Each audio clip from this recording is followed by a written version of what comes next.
I hadn't been inside the Rivoli since the 1970s. What I saw took my breath away.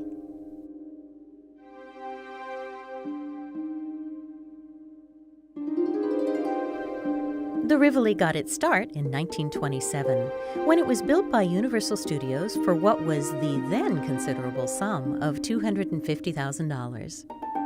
The beauty of its red clay tile roof, Spanish Mission Revival style, shiny brass door fittings, and ornate tapestries masked an ulterior motive, for Universal banked on the fact that the more elaborate the setting for watching movies, the bigger crowds would be to see them. History changed part of the plan. The Great Depression forced Universal out, but the home crowds kept coming. Only this time to an evolving Rivoli that changed up into the 1970s, then showcasing everything from Sergei Bondarchuk's 7-hour adaptation of War and Peace, over 4 nights by the way, to staging concerts that ran the gamut from canned heat to heavy organ. This was our escape. I thought every neighborhood had a Rivoli theater. The concert series were great. A lot of people came here because of the sound acoustics.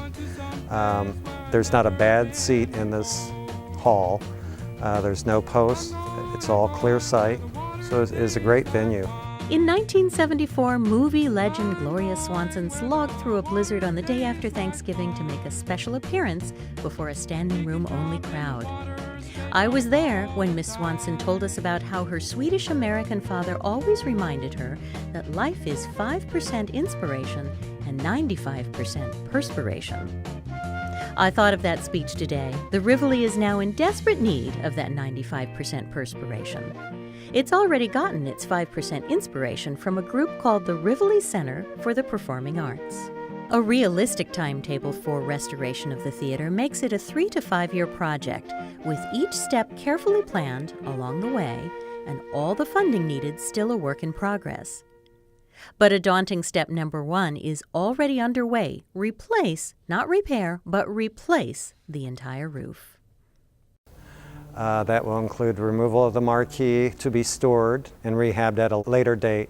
Secure the roof, start drying out the building because it's been open to the elements for so many years, and then do the outside facade. Once that's squared away, then we'll start on the more decorative and the acoustics of the building. The noises you may hear in the background are the fresh air ventilators. What you're hearing is the wind shifting those around.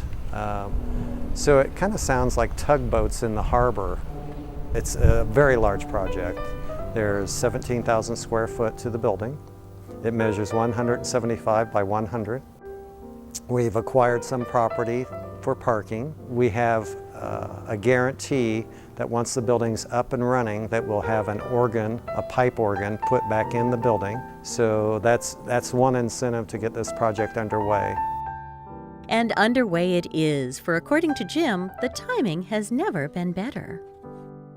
Well, currently East 10th's going through a big addition, a big change from what it's been in the past 20 years.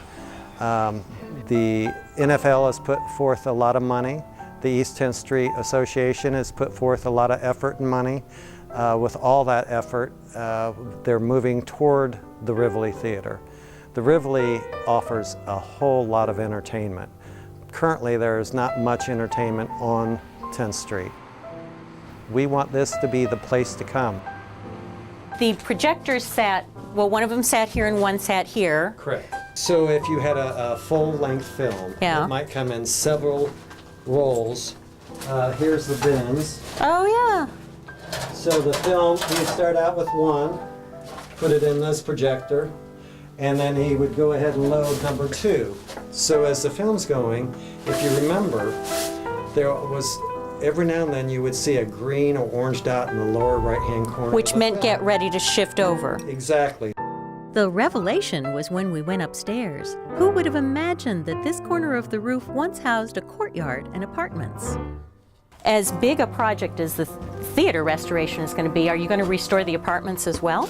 Personally, I keep leading toward a rentable apartment. So if we had visiting artists, they could have a place to come. Sure, and they'd have, it's a little hard to see right now, but they'd have their kitchen where they could make their meals. The other idea is to have a green room. So when concerts when there are concerts or plays that people can entertain. If somebody wants to rent the space out for a wedding or some special event, then they can do that and have a place to come and not have to go outside or Sure. leave the premise. So. Sure. 86 years ago, Universal Studios dubbed the Rivoli, quote, a new home for happiness for the entire family. If Jim and company have their way, that vision may just come full circle. So, Jim, I have to ask, why save this? I mean, it is in...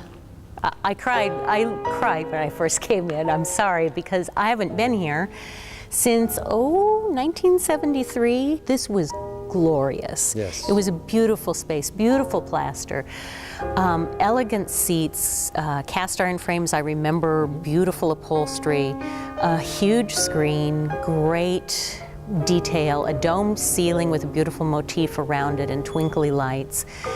And now it's this. So I just have to ask why. The reason to save this is because this neighborhood deserves to have some up-and-coming place. It would really enhance the East 10th Street corridor and the whole east side. There's voices in this neighborhood that we need to give them a stage, and I think this would be the perfect place.